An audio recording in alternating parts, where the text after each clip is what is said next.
നമസ്കാരം. വെഞ്ഞാറമ്മൂട് കൂട്ടക്കൊലക്കേസ് പ്രതി അഫാന്റെ പ്രവർത്തികളിൽ ദുരൂഹതയുണ്ട് എന്ന് പറയുകയാണ് ഉമ്മ ഷെമിയുടെ കുടുംബം. ഇത്ര അനായാസമായി അരുംകൊല ചെയ്യാൻ അഫാൻ എങ്ങനെ സാധിച്ചു എന്നാണ് ബന്ധുക്കൾ ചോദിക്കുന്നത്. ഇതേക്കുറിച്ച് അന്വേഷിക്കുമ്പോഴാണ് അഫാന്റെ ദുരൂഹമായ പെരുമാറ്റം അടക്കം ചർച്ചയാകുന്നത്. നേരത്തെ സംശയവും ദുരൂഹതയും തോന്നിയിരുന്നുവെന്ന് ഉമ്മ ഷെമിയുടെ ബന്ധുക്കൾ പറയുന്നുണ്ട്. കുടുംബത്തിൽ നടക്കുന്ന ചടങ്ങുകളിലൊന്നും അഫാൻ എത്താറില്ല. എന്തെങ്കിലും ആവശ്യത്തിന് വിളിച്ചാൽ മാത്രം വരും. ആരുമായും അധികം ഇടപഴകിയില്ലായിരുന്നുവെന്നും ബന്ധുക്കൾ പറയുന്നു. വീട്ടിൽ ഒതുങ്ങിക്കൂടുന്ന പ്രകൃതക്കാരനായ അഫാന് സുഹൃത്തുക്കളും കുറവായിരുന്നു. ഈ സ്വഭാവത്തെയാണ് പലരും സംശയിക്കുന്നത്. പലപ്പോഴും രാത്രി സമയങ്ങളിൽ അഫാൻ വീട്ടിൽ ഉണ്ടാകാറില്ല എന്നും എങ്ങോട്ട് പോകുന്നുവെന്നതിനെ കുറിച്ച് ആർക്കും തന്നെ അറിവുകളൊന്നുമില്ല എന്നും ബന്ധുക്കൾ പറയുന്നുണ്ട്. ആരോടും വലിയ ബന്ധം സ്ഥാപിക്കാതെ സ്വന്തം കാര്യങ്ങളിൽ മുഴുകുന്ന സ്വഭാവക്കാരനായിരുന്നു അഫാൻ. സംഭവ ദിവസം ഫർസാനയെ വീട്ടിലേക്ക് കയറ്റിയത് പിൻവാതിലിലൂടെയാണ്. അനുജനെ വലിയ സ്നേഹമായിരുന്നു. സാമ്പത്തിക കാര്യങ്ങളിലും എന്തൊക്കെയോ ദുരൂഹതകൾ ഉണ്ടെന്നും ബന്ധുക്കൾ വ്യക്തമാക്കുന്നുണ്ട്. രാത്രി വളരെ വൈകി ഹെൽമറ്റ് ഇല്ലാതെ ബൈക്ക് ഓടിച്ചതിന് പലതവണ മോട്ടോർ വാഹന വകുപ്പിന്റെ ക്യാമറയിൽ കുടുങ്ങിയതായി അന്വേഷണത്തിൽ ബോധ്യപ്പെട്ടിട്ടുണ്ട്. സ്വന്തമായി ഉണ്ടായിരുന്ന ഒരു ബുള്ളറ്റ് നേരത്തെ പണയം വെച്ചിരുന്നു. പിന്നീട് ആ ബുള്ളറ്റ് ആരും കണ്ടിട്ടില്ല.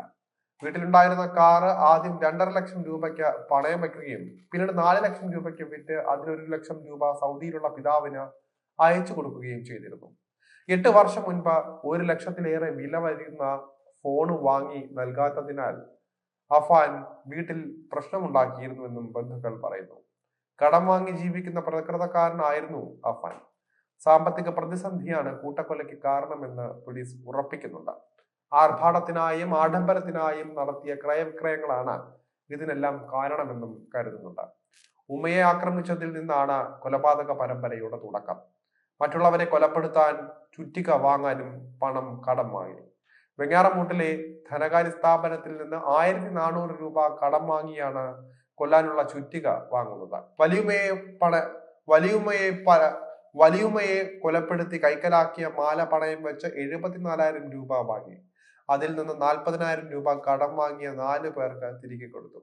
ഈ കൊടും ക്രൂരതയ്ക്കിടയിലുള്ള അഫാന്റെ പെരുമാറ്റം അതിവിചിത്രമാണ്.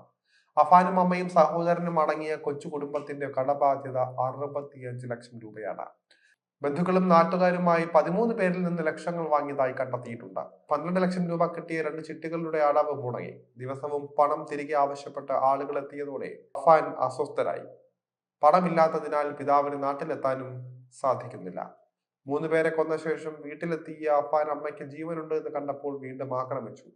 കാമുകി ഫർസാനയുടെ മാല പണയം വെച്ച് 90,000 രൂപ വാങ്ങിയിരുന്നു. പകരമായി കൊടുത്തത് മുക്കുപണ്ടമായിരുന്നു. ഇത് തിരികെ ചോദിച്ചതും അക്കാര്യം ഫർസാനയുടെ വീട്ടിലിറങ്ങിയാൽ പ്രശ്നമാകുമെന്നതും ഫർസാനയെയും കൊല്ലാൻ കാരണമാക്കി. രക്തപരിശോധനാ ഫലം ലഭിച്ചില്ല എങ്കിലും ലഹരിയുടെ സാന്നിധ്യം പോലീസ് പാടെ തള്ളുകയാണ്.